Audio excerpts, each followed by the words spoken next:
चलिए, हमने last lecture में डिस्कशन किया था मैग्नेटिक पोल्स के बारे में, ठीक है ना। बार मैग्नेट का डिस्कशन चल रहा था, उसमें हमने मैग्नेटिक पोल्स के बारे में पढ़ लिया था और हमने ये भी देखा कि मैग्नेटिक पोल को कभी कभी हम मैग्नेटिक चार्ज भी बोलते हैं। और ये जो कंपैरिजन था, ये जो हाइपोथेसिस थी, ये हमने इसको कंपेयर किया था किसके साथ? इलेक्ट्रिक चार्ज के साथ, ठीक है। तो हमने कहा कि जैसे इलेक्ट्रिक चार्ज होते हैं दो टाइप्स के होते हैं, दो पोलैरिटी के, वैसे ही मैग्नेटिक चार्ज होते हैं दो पोलैरिटी के होते हैं, पॉजिटिव और नेगेटिव। पॉजिटिव को हम बोलते हैं नॉर्थ पोल और नेगेटिव को हम बोलते हैं साउथ पोल। नॉर्थ पोल से इलेक्ट्रिक मैग्नेटिक फील्ड लाइंस बाहर आती हैं और साउथ पोल में मैग्नेटिक फील्ड लाइंस इन होती हैं। और साथ ही साथ हमने जो लास्ट लेक्चर में डिस्कशन किया इस बारे में, उसमें हमने कहा कि ये पूरा का पूरा कॉन्सेप्ट हाइपोथेटिकल है। हाइपोथेटिकल कहने का मतलब कि कभी भी कोई मैग्नेटिक पोल या मैग्नेटिक चार्ज, ठीक है ना, सिंगल नहीं होता है। वो जब भी एग्जिस्ट करता है पेयर में, लेकिन हमने ऐसा माना कि वो सिंगल होता तो क्या होता, ठीक। तब हम आज का लेक्चर इसी को आगे बढ़ाएंगे, ठीक है। और जो हम आज का लेक्चर पढ़ेंगे वो क्या चीज है? तो बेसिकली आज का लेक्चर है कि बार मैग्नेट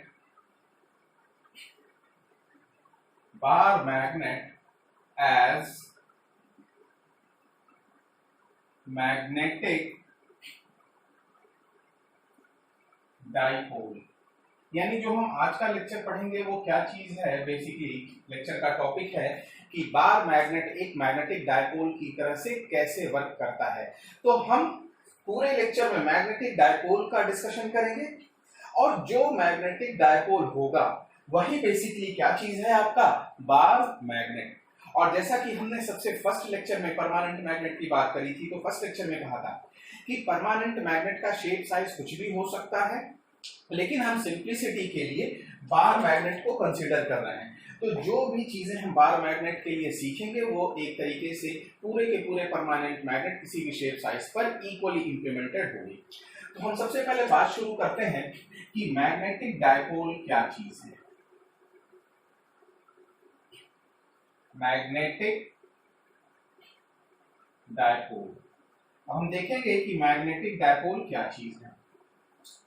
अब लास्ट लेक्चर में भी हमने आपसे कहा था, अच्छा मैं जब लास्ट लेक्चर की बात करता हूं तो जिन लोगों ने मेरा लास्ट लेक्चर ना देखा हो तो उनके लिए मैं बता दूं कि लास्ट लेक्चर का लिंक मैं अपने डिस्क्रिप्शन में, इस लेक्चर के डिस्क्रिप्शन में जरूर दे दूंगा। अगर आपको कोई डाउट हो तो वहां से आप उसका रेफरेंस ले सकते हैं। मैग्नेटिक डाइपोल, तो मैग्नेटिक डाइपोल बिल्कुल वैसा ही है जैसा इलेक्ट्रोस्टैट्स में आपने इलेक्ट्रिक डाइपोल पढ़ा होगा। तो चलिए उसी को कंपेयर करके शुरुआत करते हैं। मैग्नेटिक डाइपोल, हमने मान लिया कि हमारे पास एक मैग्नेटिक चार्ज ये रहा, ठीक है ना, और एक मैग्नेटिक चार्ज ये है, ठीक है ना। तो मैग्नेटिक डाइपोल बनाने के लिए हम क्या कहेंगे कि इक्वल पोल स्ट्रेंथ लेकिन डिफरेंट पोलैरिटी के दो मैग्नेटिक पोल्स लिए जाएं। तो चलिए हमने मान लिया ये प्लस m है और ये क्या है? माइनस m, ठीक है ना। तो देखें दोनों की पोलैरिटी क्या है? डिफरेंट है। ये पॉजिटिव पोलैरिटी और ये नेगेटिव पोलैरिटी। दोनों का ही पोल स्ट्रेंथ हमने क्या मान लिया है? सेम। अच्छा, जैसा हमने देखा कि ये पॉजिटिव m है तो अगर हम चाहें तो इसे नॉर्थ पोल भी कह सकते हैं और माइनस m है तो हम इसे साउथ पोल भी कह सकते हैं। तो हमने कहा कि दो सेम पोल स्ट्रेंथ के लेकिन डिफरेंट पोलैरिटी के अगर मैग्नेटिक पोल्स लिए जाएं, मैग्नेटिक चार्जेस लिए जाएं, और अगर इन दोनों के बीच की दूरी हम मान लें 2l, इन दोनों के बीच की दूरी क्या है? 2l। ध्यान देने वाली बात, 2l हमने दूरी माना है, क्यों? क्योंकि आगे जाकर कई बार मैथमेटिकल कैलकुलेशन करने में हमें इन दोनों के बीच के हाफ डिस्टेंस की जरूरत होगी। तो आप सोचिए कि अगर हमने इनके बीच की डिस्टेंस को l माना होता तो हाफ डिस्टेंस कितनी होती? l/2, जो कि थोड़ा हमारे मैथमेटिक्स को कॉम्प्लिकेट करती। इसीलिए हमने इस डिस्टेंस को क्या मान लिया? 2l। तो जब हाफ डिस्टेंस की बात करनी होगी तो वो लेंथ हमें क्या मिलेगी? l। तो हमारा सिर्फ मैथमेटिकल कैलकुलेशन इजी हो जाएगा। इसके पीछे 2l मानने के पीछे कोई और रीजन, टेक्निकल रीजन नहीं है, सिर्फ एक छोटा सा मैथमेटिकल सिंप्लिसिटी का रीजन है, ठीक। तो हमने मान लिया कि ये दोनों के बीच की दूरी 2l, यानी ये दोनों ऐसे रखे हुए हैं। तो बेसिकली ये जो सिस्टम बना, ये जो कॉम्बिनेशन बना, इसी कॉम्बिनेशन को हम क्या बोलते हैं? Magnetic dipole. तो अगर मैग्नेटिक डायपोल को हमें डिफाइन करना हो तो हम क्या कहेंगे डिफाइन? ध्यान से सुने, आप चाहें तो इस चीज को लिख भी लें कि if two equal pole strength and different polarity magnetic poles या magnetic charges are kept at some distance, let's suppose that distance is 2L, then this combination is called magnetic dipole. Clear है? तो इसे हम क्या कहते हैं? Magnetic dipole कहते हैं। ये पूरा। अब याद करें, आपने इलेक्ट्रिक चार्ज के टाइम पर ही ऐसा ही कुछ सिस्टम देखा होगा, ऐसा ही कोई कॉम्बिनेशन देखा होगा जिसे आपने क्या कहा होगा? Electric dipole.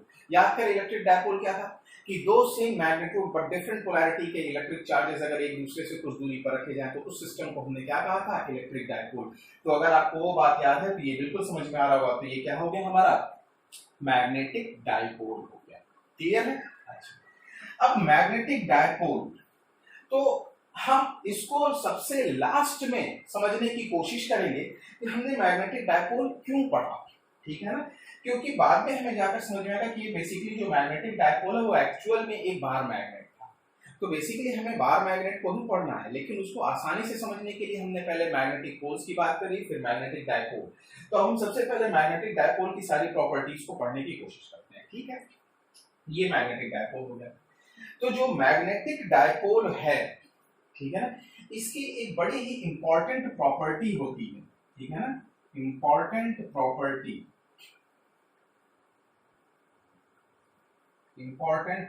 होती है इसकी। क्या प्रॉपर्टी होती है? उसे हम बोलते हैं कि डायपोल मोमेंट। अब चूंकि मैग्नेटिक से रिलेटेड है तो हम इसे पूरा नाम अगर बोले तो क्या बोलेंगे? Magnetic dipole moment of a magnetic dipole. किसी भी डायपोल को अगर समझना होता है तो उसकी एक बड़ी इंपॉर्टेंट प्रॉपर्टी होती है जिसे हम क्या बोलते हैं? Magnetic dipole moment. Magnetic dipole moment of magnetic dipole.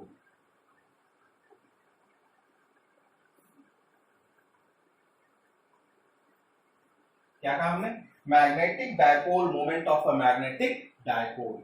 हालांकि अब जब हम लेक्चर में आगे बढ़ेंगे तो कई बार हम पूरा मैग्नेटिक डायपोल मोमेंट ना बोल के सिर्फ और सिर्फ हम इसे डायपोल मोमेंट बोल देंगे, और ये हमारे लिए सेल्फ अंडरस्टूड बात होगी कि चूंकि हम मैग्नेटिक डायपोल की बात कर रहे हैं तो जो डायपोल मोमेंट है वो मैग्नेटिक डायपोल मोमेंट है। ठीक है, ऐसे इलेक्ट्रोस्टैट्स अगर होता है और हम डायपोल मोमेंट बोलते हैं तो हमारी बात समझ में आती है कि हम इलेक्ट्रिक डायपोल मोमेंट की बात कर रहे हैं। ठीक है, तो आप समझते हैं कि मैग्नेटिक डायपोल मोमेंट क्या होता है। ठीक है ना? तो याद रखें कि मैग्नेटिक डायपोल मोमेंट किसी भी मैग्नेटिक डायपोल की बड़ी इंपॉर्टेंट प्रॉपर्टी होती है, और पूरा का पूरा डायपोल जो डिफाइन किया गया होता है, इसकी पूरी की पूरी मैथमेटिकल कैरेक्टरिस्टिक जो डिफाइन की गई होती है वो इसी डायपोल मोमेंट पर बेस्ड होती है। तो इसलिए हमें कुछ भी सीखने समझने से पहले ये जानना चाहिए कि डायपोल मोमेंट किसी भी डायपोल का, मैग्नेटिक डायपोल का क्या होता है। तो चले देखते हैं क्या है। तो देखें, कोई किसी भी मैग्नेटिक डायपोल का जो डायपोल मोमेंट होता है उसे हम रिप्रेजेंट करते हैं यूजिंग सिंबल कैपिटल M, और इसे डिफाइन क्या किया गया कि कैपिटल M यानी magnetic dipole moment of a magnetic dipole, capital M is equal to pole strength, magnitude of pole strength. ठीक है ना? M देखें, M तो क्या हो गया? Magnitude of pole strength into distance between the two poles, into distance between the two poles। तो दोनों के बीच की डिस्टेंस कितनी है? 2L। दोनों के बीच की डिस्टेंस हमने कितनी मान ली थी? 2L। तो मैथमेटिकली डायपोल मोमेंट को ऐसे डिफाइन किया गया, क्या कि M is equal to, M यानी कि magnetic dipole moment is equal to small m यानी मैग्नीट्यूड ऑफ मैग्नेटिक डायपोल, और 2L क्या चीज है? Distance between the two poles. आप इसे लिख भी लें, M क्या चीज है? Dipole moment. M क्या चीज है? Dipole moment. स्मॉल m क्या है? मैग्नीट्यूड। स्मॉल m है magnitude of pole strength, magnitude of pole strength. And 2L क्या चीज है? तो 2L है distance between the two poles, distance between the two poles. ठीक है। अब एक इंपॉर्टेंट बात कि हमने यहां पर एक नया फिजिकल प्रॉपर्टी की बात सीखी। क्या physical property? Magnetic dipole moment. तो अब हम जब भी किसी फिजिकल प्रॉपर्टी की बात करते हैं फिजिक्स में, तो उसके लिए हमें ये जानना चाहिए, दो चीजें बेसिकली जानना चाहिए कि वो प्रॉपर्टी क्या है, स्केलर है या वेक्टर है, और दूसरा उसका यूनिट क्या है। क्लियर है? तो चलिए समझते हैं। तो जो डायपोल मोमेंट है ये एक वेक्टर क्वांटिटी है। लिखते चले आप कि magnetic dipole moment of a magnetic dipole, जिसको कि हम रिप्रेजेंट कर रहे हैं कैपिटल एन से, it is a vector quantity. तो जाहिर सी बात है अगर ये वेक्टर क्वांटिटी है तो हम इसके ऊपर क्या लगा दें? इस तरह का सिंबल। इसके ऊपर हम क्या लगा दें? सिंबल। ये सिंबल आपको बताता है कि कोई भी फिजिकल क्वांटिटी क्या है? वेक्टर। क्लियर है? तो फिर से सोचने वाली बात कि अगर ये एक वेक्टर क्वांटिटी है तो ऑब्वियस सी बात है कि इसकी कोई ना कोई डायरेक्शन जरूर होगी। तो इसकी डायरेक्शन कैसे डिफाइन की गई देखते हैं। तो इसकी डायरेक्शन डिफाइन की गई कि the direction of magnetic dipole moment is from negative magnetic charge to the positive magnetic charge. ठीक है ना? क्या कहा गया कि the direction of magnetic dipole moment is from negative charge towards positive charge. या इसी चीज को अगर हम नॉर्थ साउथ पोल के बारे में बात करें तो क्या बोलेंगे कि the direction of magnetic dipole moment is from south pole to the north pole. यानी अब अगर हमें यहाँ पे डायरेक्शन शो करना हो तो हम ये डायरेक्शन कुछ इस तरह से शो करेंगे। ध्यान से ये डायरेक्शन, और ये डायरेक्शन किसका है? Capital M, magnetic dipole moment of the given dipole. ठीक है ना? इसे ऐसे लिखें। ये हो गया आपका मैग्नेटिक डायपोल मोमेंट। ठीक है ना? बेसिकली ये जो 2L हमने डिस्टेंस लिखा है, ठीक है, ये भी एक वेक्टर क्वांटिटी होता है। आपको लगेगा कि भाई ये तो डिस्टेंस की बात कर रहे हैं, ये वेक्टर क्वांटिटी क्या है? तो हाँ बिल्कुल, ये भी एक वेक्टर क्वांटिटी है। और इसका भी जो डायरेक्शन है 2L, इसका भी डायरेक्शन वही है कि नेगेटिव मैग्नेटिक चार्ज से किधर की तरफ? Positive magnetic charge. तो आप इसे भी ऐसे लिख लें 2L। तो ये जो प्रॉपर्टी एक डिफाइन की हमने किसी भी बार मैग्नेट या फिर मैग्नेटिक डायपोल के लिए, मैग्नेटिक डायपोल मोमेंट, ये बड़ी ही इंपॉर्टेंट प्रॉपर्टी है इसकी। ठीक है ना? एक बार देख लें और जो भी नोट करना है नोट करें। आप स्क्रीन को पॉज करें और नोट कर लें। ठीक है, चलिए आगे बढ़ते हैं। अब हम जरा इस मैग्नेटिक डायपोल मोमेंट पर कुछ और डिस्कशन करते हैं। ठीक है, चलिए देखते हैं।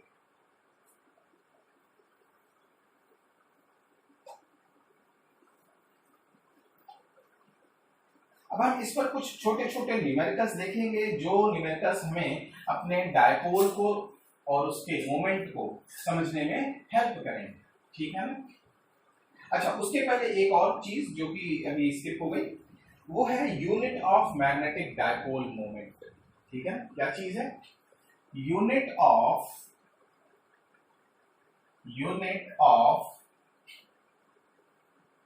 Magnetic dipole moment.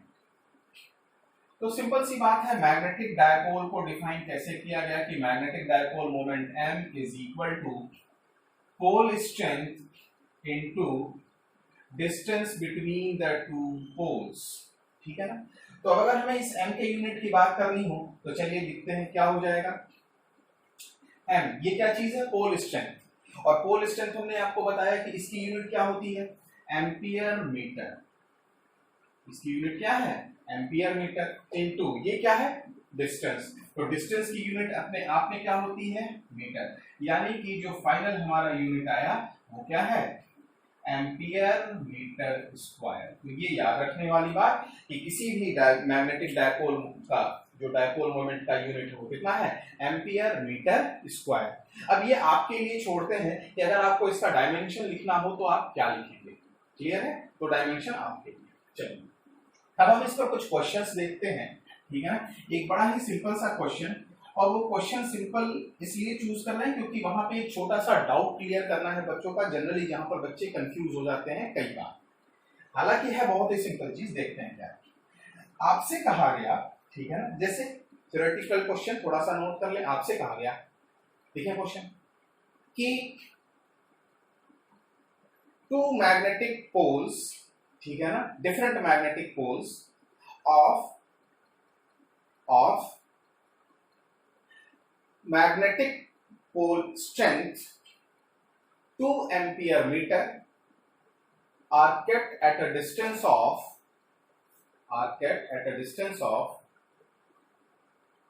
10 centimeter from each other, are kept at a distance of 10 centimeter from each other. What is its dipole moment? What is its dipole moment? ठीक है, अब चलिए इसके सॉल्यूशन की बात करते हैं, ठीक है ना। देख आपसे क्या कहा गया कि दो मैग्नेटिक पोल्स जिनकी पोलैरिटी डिफरेंट लेकिन उनका पोल स्ट्रेंथ बराबर है, और कितना है, तो आपको पोल स्ट्रेंथ जो m दिया गया है वो कितना है, 2 एम्पियर मीटर, ठीक है, कितना पोल स्ट्रेंथ दिया गया, 2 एम्पियर मीटर। तो अगर हम इस चीज को बनाए फिगर में, तो मान लें कि ये एक पोल और एक दूसरा पोल, तो ये m मान लेते हैं पॉजिटिव m, तो ये कितना हो गया, नेगेटिव m। तो दोनों की पोल स्ट्रेंथ सेम, तो इसका पोल स्ट्रेंथ कितना हो गया, 2 एम्पियर मीटर, और इसका पोल स्ट्रेंथ कितना है, 2 एम्पियर मीटर, क्लियर है। और दोनों के बीच की जो डिस्टेंस दी गई है वो कितना बोला गया आपसे, डिस्टेंस 10 सेंटीमीटर। तो ठीक है, ये डिस्टेंस कितना कह दिया गया आपसे, ये डिस्टेंस आपसे कहा गया है 10 सेंटीमीटर। और आपसे पूछना है कि ये जो मैग्नेटिक डायपोल है, इस मैग्नेटिक डायपोल का डायपोल मोमेंट कितना है, ठीक है। तो चलिए फॉर्मूला हमारे सामने फिलहाल यहाँ पर लिखा हुआ है, ये इसी फॉर्मूले को यूज करना है। अब आप में से बहुत सारे बच्चे सोच रहे होंगे कि इतना इजी क्वेश्चन क्यों कराए। इतना इजी क्वेश्चन कुछ ऐसे स्टूडेंट्स के लिए जो कई बार छोटी छोटी मिस्टेक्स कर देते हैं, ठीक है ना। तो बस एक छोटा सा डाउट क्लियर करना था। अगर मान लीजिए आपसे इसका मैग्नेटिक डायपोल मोमेंट पूछ रहा है, तो आप क्या लिखेंगे, m is equal to m, तो m की वैल्यू कितनी है, 2, तो 2 इंटू 2l, ठीक है। अब यहीं पर छोटी सी मिस्टेक है, सुन लें समझ लें। 2l हमें यहां पर कितनी वैल्यू लिखनी चाहिए, सोचे कितनी वैल्यू लिखनी चाहिए। सिंपल है, हमें यहां पर लिखना है 10, और सेंटीमीटर में है तो एसआई में कन्वर्ट करेंगे तो कितना हो जाएगा, ये 10 इंटू 10 टू दी पावर -2, क्योंकि हमें एसआई यूनिट में लिखना है तो ये लिखना चाहिए। तो एक्चुअल में ये है, कई बार बच्चे गलती से क्या लिख देते हैं, देख लें आप, ताकि कभी भी इस तरह की गलती ना हो आपसे। m यानी m, तो m की जगह कितना लिखेंगे, 2 इंटू, और बच्चे इस 2 को भी यहाँ पर यूज कर लेते हैं, तो इस तरह से लिखते हैं 2 इंटू 10 टू दी पावर -2, क्योंकि दिमाग में बना रहता है 2l, क्लियर है। जबकि हमने आपको शुरुआत में ही कहा था कि ये 2l is the distance between the magnetic poles, ना कि ये डिस्टेंस का 2 गुना लिखा हुआ है, ऐसा बिल्कुल भी नहीं। तो ये चीज क्या है आपकी, गलत। यानी अगर कोई बच्चा इस तरह से सॉल्व करेगा तो ये क्या हो जाएगा, गलत, और ये सही है। अगर ये सही है तो आप इसका आंसर देखें तो ये कितना आ जाएगा, ध्यान से देखें, तो 10 इंटू 10 टू द पावर -2, ये कितना हो जाएगा, 0.1, क्लियर, और 0.1 इंटू 2, ये कितना हो जाएगा, 0.2 ampere metre square, 0.2 ampere metre square. अब जाहिर सी बात है कि अगर ये वेक्टर क्वांटिटी है तो आपको इसकी डायरेक्शन बतानी है, तो आप खुद से सोचें कि यहाँ पर डायरेक्शन क्या है। तो आपको पता है कि किसी भी मैग्नेटिक पोल का, मैग्नेटिक डायपोल का जो डायरेक्शन होता है, ठीक है ना, डायपोल मोमेंट का डायरेक्शन क्या है, नेगेटिव चार्ज से पॉजिटिव चार्ज, यानी कि ये, क्लियर है। सिंपल क्वेश्चन था, ये रहा इसका आंसर। हाँ, ये जो क्वेश्चन डिस्कस किया वो सिर्फ यही बताने के लिए डिस्कस किया। क्लियर? अच्छा, इसमें एक और चीज जो कि जनरली बच्चे गलती करते हैं, देखिए ये हमने फॉर्मूले को इस तरह से लिखा है। कई बार बच्चे कॉपी करते समय या खुद से जब प्रैक्टिस करते हैं, सीखते हैं, तो वो इसी फॉर्मूले को इस तरह से लिख देते हैं। ध्यान से देखिए, इस फॉर्मूले को कुछ इस तरह से लिखेंगे, जो कि लिखने का एक गलत तरीका। और क्यों गलत तरीका, यही रीजन। देखिए बच्चे ऐसे लिखते हैं, m is equal to 2ml। देखें, दोनों को कंपेयर करें आप, 2ml हमने लिखा m इंटू 2l और यहाँ पे 2ml। तो मैथमेटिकली अगर देखा जाए तो क्या कोई गलती है क्या? नहीं, मैथमेटिकली बिल्कुल सही है। m इंटू 2l और यहाँ पे 2 इंटू ml, तो मैथमेटिक्स के हिसाब से सही है। लेकिन अगर आप इस फॉर्मूले को इस तरह से लिखते हैं और समझते हैं तो इसमें गलती होने का चांस रहता है। क्या? क्योंकि हमारे दिमाग में क्या बनता है फॉर्मूला, 2ml, तो क्या दिमाग में आ जाता है कि m पोल स्ट्रेंथ और l क्या है, डिस्टेंस बिटवीन द पोल्स। तो ये वाली गलती फिर से दोबारा आ जाती है। तो आप इसीलिए फॉर्मूले को हमेशा इस तरीके से याद रखें, ये दोनों ही, चाहे ये एक लिखने का समझने का गलत तरीका है। आपके लिए बिल्कुल सही तरीका ये है, m is equal to m into 2l। और हमेशा याद रखें कि 2l is the distance between the poles, ना कि 2l distance between the poles का 2 गुना रिप्रेजेंट कर रहा है। क्लियर है इतना? देख लें एक बार, कुछ कॉपी करना हो कॉपी कर लें स्क्रीन पॉज करके। ठीक है, आगे बढ़ते हैं अब, और इसमें कुछ और अच्छे क्वेश्चंस करने की कोशिश करते हैं। चलिए देखते हैं।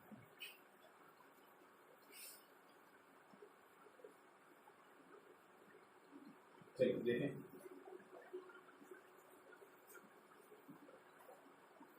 चलिए नोट करते हैं एक अगला क्वेश्चन। अगेन सिंपल क्वेश्चन है, थोड़ा सा समझेंगे, सीखेंगे, समझ में आ जाएगा। चलिए, अ मैग्नेटिक डायपोल, या आपको लिखवा देते हैं पहले, ठीक है। A magnetic dipole of pole strength, a magnetic dipole of pole strength 2 ampere meter and a length 50 centimeter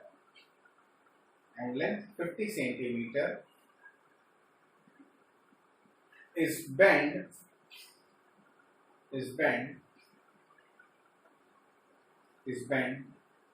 from middle so that it makes an angle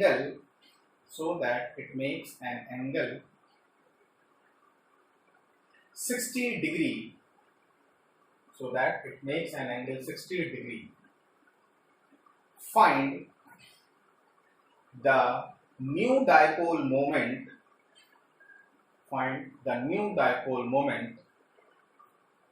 of the new magnetic dipole। ठीक है, अब देखते हैं question. चलिए, आपसे क्या कहा गया कि आपके पास इनिशियली एक डायपोल था, ठीक। तो समझे, एक डायपोल है, मान लीजिए इस तरह से, या एक लाइन के थ्रू ही शो कर देते हैं। एक डायपोल है इस तरह से, इसके दोनों एंड्स पर जो पोल्स रखे हुए हैं उनकी पोल स्ट्रेंथ कितनी है, 2 एम्पियर मीटर, ठीक है। और इनके बीच की डिस्टेंस कितनी दे दी गई है, 50 सेंटीमीटर। कितनी डिस्टेंस, 50 सेंटीमीटर, ठीक है। अब ऑब्वियस सी बात है, यहां हम लिखे चाहे ना लिखे, आपको समझ में आ जाना चाहिए कि एक होगा पॉजिटिव एंड तो दूसरा हो जाएगा नेगेटिव एंड, क्योंकि यही तो कॉन्फ़िगरेशन है डायपोल का। तो कहा जाए या ना कहा जाए, तो आपको पता होना चाहिए कि एक पॉजिटिव तो दूसरा नेगेटिव, ठीक। अच्छा, तो अब आपसे कहा गया कि इस डायपोल को बीच से बेंड किया गया है। इस डायपोल को बीच में से क्या किया, बेंड किया, और इस तरह से बेंड किया कि डायपोल एक दूसरे से कितना एंगल बना रहे हैं, 60 डिग्री। यानी अगर ये इसका मिड है, ये क्या है इसका मिड, तो बीच में से इसको हमने इस तरह से बेंड किया, यानी कि बेंड करने के बाद हमें इस तरह की सिचुएशन मिली। ये देखें, बीच में से अगर ये बीच के पॉइंट को सपोज हमने x कहा था, तो ये रहा हमारा पॉइंट x, तो जब बेंड किया गया तो देखिए यहां पर क्या आ गया प्लस m और यहां पर क्या आ गया माइनस m। ध्यान से देखें प्लस m और माइनस m। क्लियर है? अच्छा अब आपसे पूछा गया कि ये जो एंगल है कितना बन गया 60 डिग्री, ठीक है, और बाकी कोई चेंज नहीं किया गया तो जाहिर सी बात है इसका भी मैग्नीट्यूड कितना है 2 और इसका भी मैग्नीट्यूड कितना है 2, ठीक है। ये लेंथ कितनी हो जाएगी तो जाहिर सी बात है हाफ यानी कितनी 25 सेंटीमीटर और ये लेंथ भी कितनी हो गई, ये लेंथ 25 सेंटीमीटर। अब आपसे पूछा जाए कि ये जो इस शेप का नया एक मैग्नेटिक डायपोल मिला, ठीक है ना, तो इस डायपोल का नए मैग्नेटिक डायपोल का डायपोल मोमेंट कितना होगा। तो चलिए समझते हैं कैसे सॉल्व करेंगे क्वेश्चन को। तो देखिए फॉर्मूला तो हमें वही यूज करना है क्या कि magnetic dipole moment m is equal to m into 2l, basic formula यही। अब इस फॉर्मूले में देखिए m क्या चीज है, स्मॉल m क्या चीज है, तो वो है पोल स्ट्रेंथ। तो देखिए जब इसको हमने बेंड किया तो बेंड करने से पोल स्ट्रेंथ पर कोई फर्क नहीं पड़ा, तो यानी यहाँ पर m की वैल्यू कितनी हो जाएगी 2 एम्पियर मीटर। देखिए एज इट इज कितना 2 एम्पियर मीटर। लेकिन ये जो 2l यहाँ पर दिया हुआ है ये 2l क्या चीज है, याद करें हमने क्या बोला कि 2l is the distance between the two poles. 2l क्या है, distance between the two poles. तो ये जो 2l distance between the two poles है, तो याद रखें कि अब ये distance between the two poles ये डिस्टेंस नहीं है, याद रखें distance between the two poles यहां से यहां और यहां से यहां ये डिस्टेंस नहीं है, बेसिकली 2l अब ये है। देखें ये क्या है 2l, क्लियर है, ये कितना है हमारा 2l, यानी कि हमें ये दूरी पता करनी है। ये अगर ये दूरी हम पता कर लें तो हमें हमारा वैल्यू मिल जाएगा और आंसर भी आसानी से कैलकुलेट हो जाएगा, ठीक है। तो अब चलिए ये दूरी पता करते हैं। तो देखिए ये एक बेसिकली क्या बन गया ट्रायंगुलर शेप बन गया, ठीक है ना। और ट्रायंगुलर शेप बना, अगर हम यहाँ से एक परपेंडिकुलर ऐसे ड्रॉप करें ऐसे, तो देखिए ये इक्वल ये आपस में क्या है इक्वल, तो जाहिर सी बात है ये एंगल कितना है 30, ठीक है, ये भी एंगल कितना है 30। तो अगर हमने परपेंडिकुलर ड्रॉप किया तो ये लेंथ कितनी है l, तो ये भी लेंथ कितनी है l, क्लियर है। तो सोचें अगर हम इस ट्रायंगल की बात करें, देखें कौन सा ट्रायंगल, ये ऐसे ये ट्रायंगल दिख रहा है क्या आपको, तो देखें इस ट्रायंगल में ये एंगल कितना है 30, ये कितना है 25 सेंटीमीटर और ये हमें फाइंड आउट करना है, ये l दिख रहा है, देखें ये ट्रायंगल, तो इस ट्रायंगल में ये एंगल है 30, ये 25 सेंटीमीटर l। तो अगर हमें l पता चल जाए तो ये टोटल डिस्टेंस कितनी है 2l, सॉल्व हो जाएगा। तो चलिए देखते हैं इस ट्रायंगल में अगर आप देखें इस गिवन एंगल के लिए ये क्या है परपेंडिकुलर है, कितना है परपेंडिकुलर, और ये क्या है हाइपोटेनस। तो अगर हम इस ट्रायंगल में लिखें sin 30, क्या लिखें sin 30, तो sin 30 इज इक्वल टू क्या होगा l अपॉन 25, कितना आएगा l अपॉन 25। ध्यान से देखें sin 30 is equal to l upon 25, clear है।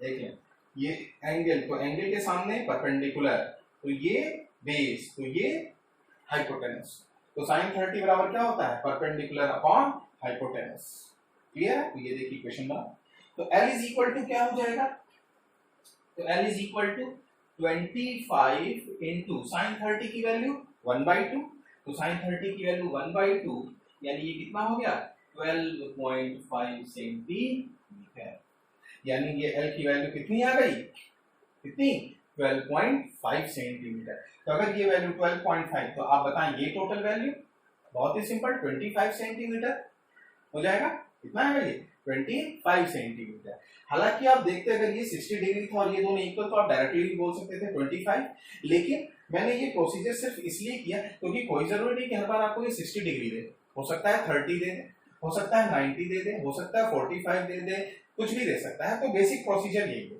क्लियर है। तो ये दूरी आ गई। अब जब हमें ये दूरी पता चल गई है तो अब हमारे लिए कैलकुलेशन बहुत ही आसान, तो क्या कैलकुलेशन, देखिए इस फॉर्मूले में अब हम वैल्यू रखेंगे तो देखिए क्या आएगा हमारा सॉल्यूशन। तो m इज इक्वल टू, तो m की वैल्यू कितनी है 2, तो हमने कितना लिख दिया 2 इंटू 2l, तो 2l बेसिकली क्या है डिस्टेंस, ये डिस्टेंस, ठीक है। तो ये डिस्टेंस टोटल कितनी आई है 25 सेंटीमीटर। हाँ ध्यान देने वाली बात, ये 25 क्या चीज है सीजीएस यूनिट में, सेंटीमीटर देखें, लेकिन हम ये सारा का सारा कैलकुलेशन कर रहे हैं किसमें एसआई यूनिट में, तो हमें इसको एसआई में कन्वर्ट करने के लिए क्या कर देंगे मीटर में कन्वर्ट करने के लिए 10 टू द पावर -2, तो ये कितना आ जाएगा m इज इक्वल टू, ठीक है ना, कितना आएगा 50 इंटू 10 टू द पावर -2 यानी 0.5 एम्पियर मीटर स्क्वायर। ये आ गया नए डायपोल का डायपोल मोमेंट। आप सभी एक बार इस क्वेश्चन को नोट कर लें, सॉल्यूशन देख लें, स्क्रीन पॉज करें, क्लियर है। चलिए अब कुछ और नेक्स्ट क्वेश्चन देखते हैं, ठीक है ना। नेक्स्ट क्वेश्चन, चलिए नोट करिए नेक्स्ट क्वेश्चन। डेटा हम सेम मान सकते हैं या कुछ भी ले सकते हैं, लिखें आप। A dipole, magnetic dipole of pole strength 2 ampere meter, of pole strength 2 ampere meter and length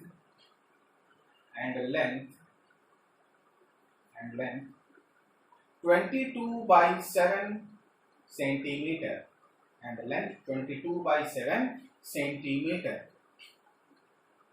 is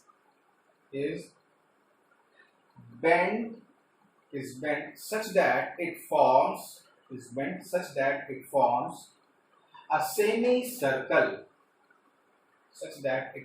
a semicircle, find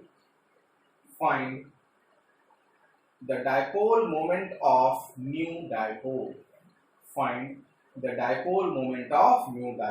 चलिए डिस्कस करते हैं क्वेश्चन।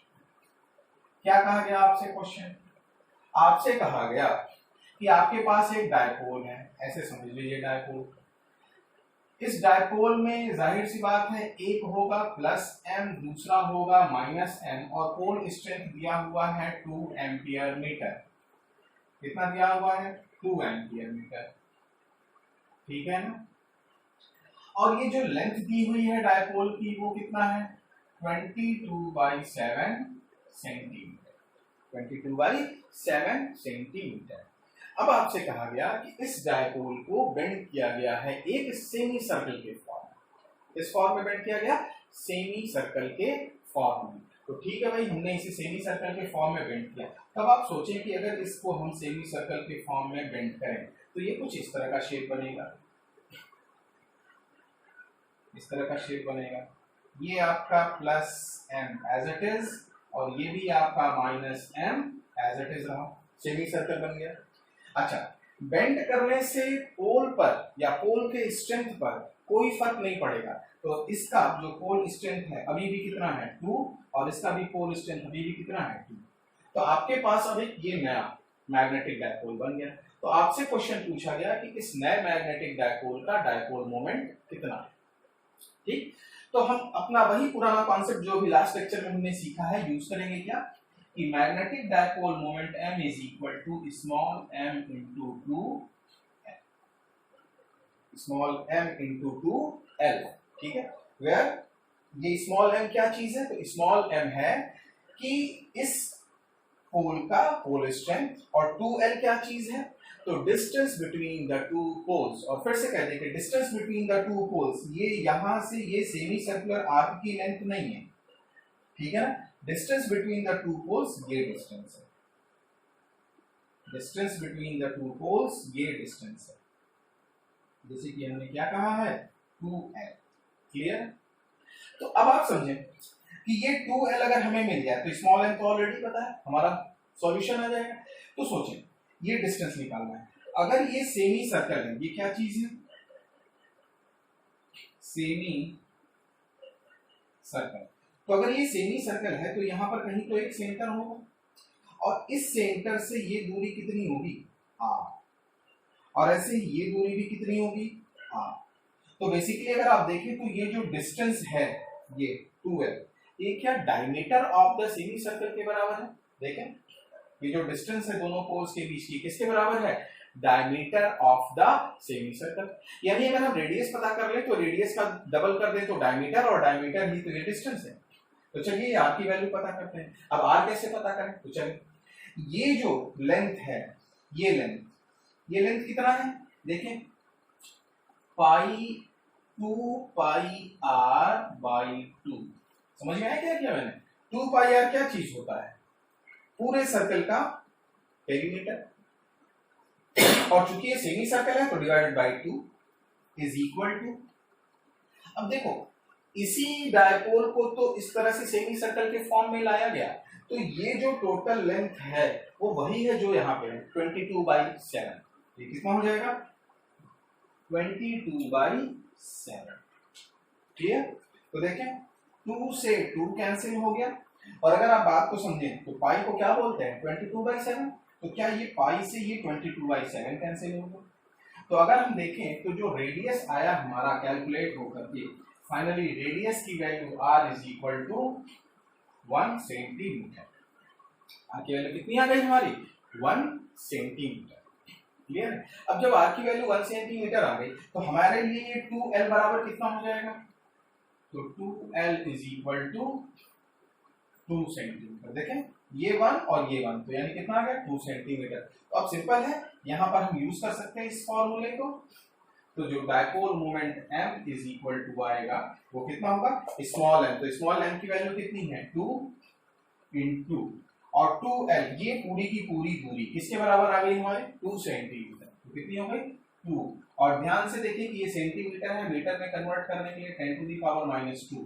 ठीक है, कितना हो गया 4 इंटू 10 टू द पावर -2, यानी कि ये कितना आ गया 0.04 एम्पियर मीटर स्क्वायर।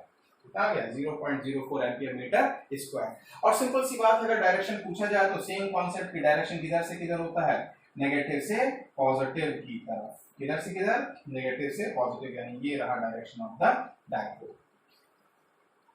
क्लियर है। ठीक है, देख लें क्वेश्चन को, पॉज करें, नोट कर लें, और नेक्स्ट क्वेश्चन की तरफ पढ़ते हैं हम। चलिए देखते हैं। अब देखिए अभी हमने दो क्वेश्चंस डिस्कस करे आपसे, इन दोनों क्वेश्चंस में हमने सिर्फ और सिर्फ एक डायपोल यूज करा है। ठीक है, कितना डायपोल, एक, और उसी डायपोल के डायपोल मोमेंट की हम बात कर रहे थे डिफरेंट शेप्स के लिए।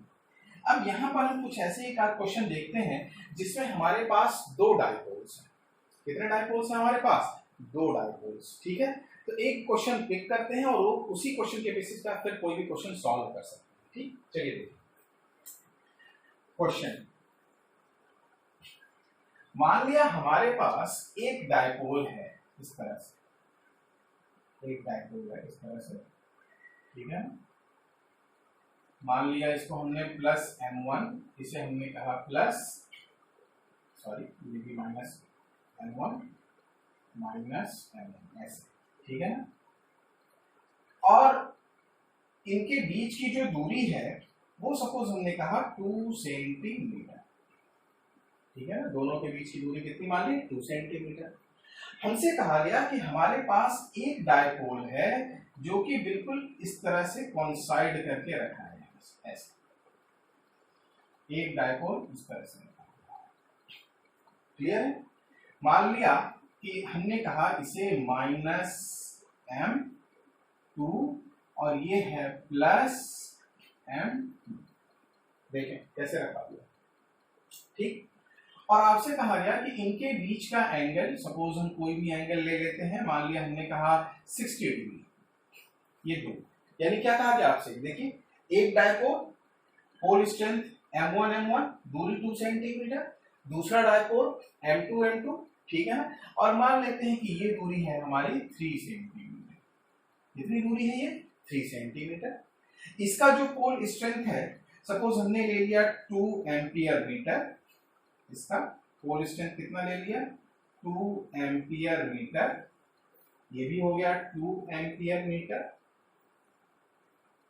ठीक है। और इसका जो पोल स्ट्रेंथ हमने मान लिया सपोज 3 एम्पियर मीटर, ऐसे ही कोई भी रैंडम डेटा ले लेते हैं 3 एम्पियर मीटर, और ये भी कितना है 3 एम्पियर मीटर। तो ध्यान से देखने वाली बात कि यहां पर हमारे पास कोई एक डायपोल नहीं है, हमारे पास कितने डायपोल्स हैं, 2 डायपोल्स, दोनों का अलग अलग डेटा अपना दिया हुआ है, वो डेटा सेम भी हो सकता है अलग भी हो सकता है, डेटा दिया हुआ है, और वो दोनों मैग्नेटिक डायपोल्स एक दूसरे पर इंक्लाइन है, कैसे 60 डिग्री पर। तो बेसिकली ये पूरा का पूरा एक डायपोल, कॉम्बिनेशन ऑफ डायपोल है, पूरा का पूरा क्या है, कॉम्बिनेशन ऑफ डायपोल। अब आपसे क्वेश्चन पूछा जाए कि find the dipole moment, find the dipole moment of given configuration.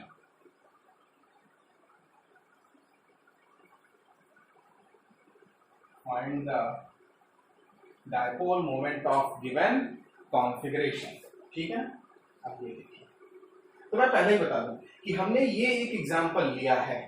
अब इस एग्जाम्पल के बेसिस पे आप कोई भी क्वेश्चन सॉल्व कर सकते थे कि ये डायपोल, कोई जरूरी नहीं कि 60 पर हो, कोई भी एंगल दे सकता है, ठीक है ना, या ये प्लस की जगह माइनस और ये माइनस की जगह प्लस, कुछ भी हो सकता है, लेकिन क्वेश्चन कोई भी रहे, कॉम्बिनेशन के क्वेश्चन सॉल्व करने का मेथड वही हुआ जो अब हम यहाँ पर डिस्कस करेंगे। क्लियर है? चलिए, बहुत ही सिंपल चीज समझते हैं क्या है, सॉल्यूशन की बात करते हैं, ठीक है ना। चलिए देखिए, हमने क्या कहा कि डायपोल मोमेंट कैसी क्वांटिटी है, तो डायपोल मोमेंट बेसिकली एक वेक्टर क्वांटिटी है जिसकी डायरेक्शन माइनस चार्ज से प्लस चार्ज या साउथ पोल से नॉर्थ पोल की तरफ होती है, ठीक। तो चलिए पहले हम डायपोल 1 की बात करते हैं, ठीक है ना, और इसे मान लिया हमने डायपोल 2 का। तो चलिए, अगर आपसे पूछा जाए कि डायपोल 1 का मोमेंट कितना है, तो बताइए डायपोल 1 का मोमेंट कैसे लिखेंगे, तो 2 into 10 to the power minus 2, समझ में आया कैसे लिखा। और डायपोल मोमेंट m, देखें फॉर्मूला तो यही होता है, m is equal to m into 2l, ठीक। तो m यानी पोल स्ट्रेंथ, तो देखिए डायपोल 1 का पोल स्ट्रेंथ कितना है 2 ampere metre into distance between the two poles, तो दोनों पोल्स के बीच का डिस्टेंस 2 सेंटीमीटर, तो चूंकि एसआई में करना है तो हमने 10 to the power minus 2 लिख लिया। तो ये कितना आ जाएगा हमारा, ये कितना आ जाएगा 4 into 10 to the power minus 2, ये आ गया एम्पियर मीटर स्क्वायर। ऐसे ही अगर डायपोल 2 का मोमेंट लिखना हो हमें, तो हम कितना लिख देंगे, तो देखें सेम फॉर्मूला यूज करेंगे, तो पोल स्ट्रेंथ कितना है इसका 3 into 3 into 10 to the power minus 2, यानी कितना आ गया 9 into 10 to the power minus 2, दोनों का ही यूनिट एम्पियर मीटर आ जाएगा। अब देखिए ये कैलकुलेट करते समय कर लिया हमने, तो हमारा ये जो फिगर है थोड़ा सा आसान हो जाएगा। कैसे, देखिए इसका डायपोल मोमेंट का डायरेक्शन किधर है, जरा देखिए, डायपोल मोमेंट का डायरेक्शन किधर से किधर होता है, नेगेटिव से पॉजिटिव की तरफ। किधर से किधर होता है, नेगेटिव से पॉजिटिव। तो अगर हमें डायपोल 1 का मोमेंट डायरेक्शन के साथ दिखाना है, तो हमारा फिगर कैसा बनेगा, आप देखेंगे इस तरह से, देखिए नेगेटिव से पॉजिटिव की तरफ, देखिए ये पॉजिटिव ये नेगेटिव, तो नेगेटिव से पॉजिटिव की तरफ है। क्लियर है? देखिए यहाँ ऐसे अगर डायपोल 2 का मोमेंट लिखना हो तो वो नेगेटिव से पॉजिटिव की तरफ, नेगेटिव से पॉजिटिव की तरफ, तो वो देखिए नेगेटिव से पॉजिटिव की तरफ ऐसे। तो ये है हमारा M1 और ये है हमारा M2, ध्यान से देखें M1 और M2। क्लियर? M1 की वैल्यू कितनी आई हुई है, देखिए 4 into 10 to the power minus 2, और M2 की वैल्यू कितनी आई हुई है, M2 की वैल्यू है 9 into 10 to the power minus 2, और ये एंगल आपको दिया हुआ है कितना 60 डिग्री, ये एंगल क्या दिया हुआ है आपको 60 डिग्री दिया हुआ है। ध्यान से देखिए, कितना दिया हुआ है 60 डिग्री दिया हुआ है। अब देखिए ये m1 कैसी क्वांटिटी है, वेक्टर, और m2 भी कैसी क्वांटिटी है, वेक्टर। क्योंकि हमने सीखा हुआ है कि जो मैग्नेटिक डायपोल मोमेंट होता है वो कैसी क्वांटिटी होती है, वेक्टर। तो देखिए हमने वेक्टर की तरह से ये बना दिया। अब अगर आप देखें तो आपको समझ में आएगा, क्या हम इसे कह सकते हैं ये वेक्टर 1 यानी m1 और ये वेक्टर 2 m2, और क्या दोनों के बीच का एंगल 60 डिग्री है क्या? नहीं, 60 डिग्री नहीं है। ये बात समझ में आ रही है, दोनों के बीच का एंगल 60 डिग्री नहीं है। मैंने थोड़ा सा ये क्वेश्चन इसीलिए डिफरेंट किया था, ठीक है ना, क्योंकि कई बार जब आप बुक्स में देखते हो, इसीलिए मैंने बुक से थोड़ा डिफरेंट किया है, क्योंकि बुक्स में देखते हैं तो यहाँ भी माइनस कर देते हैं, यहाँ प्लस कर देते हैं। आप समझ लें डिफरेंस क्या है, यहाँ माइनस करते हैं, यहाँ प्लस करते हैं, तो इसका भी डायपोल मोमेंट इधर आता है। आप खुद से सोचें, अगर ये माइनस होता ये प्लस होता तो शायद हमारा जो क्वेश्चन बनता वो ये बनता इस तरह से, ये होता m1, ये होता m2 और एंगल 60 डिग्री। ये बहुत ही आसान क्वेश्चन, देखिए वेक्टर m1 वेक्टर m2 दोनों के बीच का एंगल 60 डिग्री, बहुत ही आसान। इस तरह के क्वेश्चन बुक्स में भी मिल जाते हैं, लेकिन हमने थोड़ा सा इसे चेंज कर दिया, इसीलिए यहाँ पे माइनस ले लिया, इसे प्लस ले लिया। तो जैसे ही माइनस प्लस लिया तो ये सिचुएशन नहीं है, ठीक है ना, सिचुएशन ये नहीं है, सिचुएशन ये है। और क्या इस सिचुएशन में दोनों वेक्टर्स के बीच का एंगल 60 डिग्री है क्या? दोनों एंगल वेक्टर के बीच का एंगल 60 डिग्री है क्या? नहीं, अभी 60 डिग्री हम नहीं कह सकते। ये बात समझ में आ रही है? तो अब हम इसको वेक्टर का कॉन्सेप्ट लगाएंगे। अब एक्चुअल में देखा है तो हमारा पूरा का पूरा क्वेश्चन अब वेक्टर का बन चुका है। अब चलिए इसे सॉल्व करने की कोशिश करते हैं, चलिए देखते हैं। तो ये आप कॉपी कर लें सो दैट कि हम इसे रब करके अब इस क्वेश्चन को सॉल्व करें। स्क्रीन पॉज करें, कॉपी करें, ठीक है। चलिए